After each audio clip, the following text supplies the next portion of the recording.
Сәлем баршаларыңызға. Бүгін біз сіздермен қарапайым үй жағдайында лимонад дайындайтын боламыз. Маған тіркелмеген болсаңыздар тіркеліп, лайк басып, комментарий қалдыруды ұмытпаңыздар. Ыдысымызға 2-3 литр суымызды құйып, газға қоямыз. Бір кесе құмшекерімізді салып, жақсылап араластырамыз. Қайнағанға дейін лимон, апельсиндерімізді турап аламыз.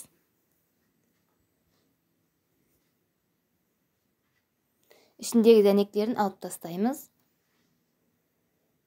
Апельсинімізді дәл солай тураймыз.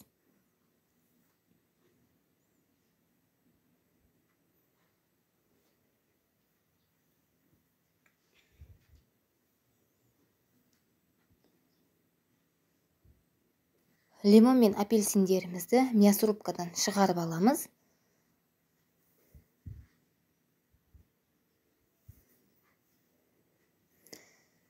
Шығарып болғаннан кейін суымыз қайнайды. Газды өшіріп, шыққан лимон мен апельсиндерімізді қайнаған суымызға салып араластырамыз.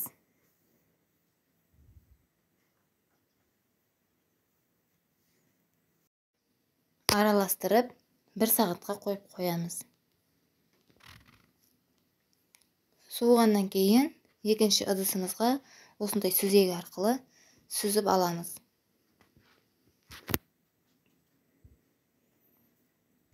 Сүзіп аламыз, және холодильникке 3-4 сағатқа салып қоямыз, салқындау үшін. 3-4 сағаттан кейін ыдыстарымызға құйып, іше берсек болады. Жалбыздарымызды саламыз, бұл күшті дәм, хош иіс беріп тұрады. Сусынымыз дайын.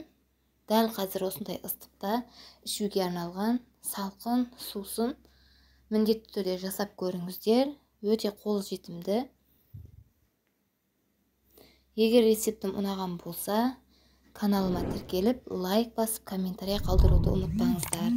Менімен бірге болғандарыңызға рахмет.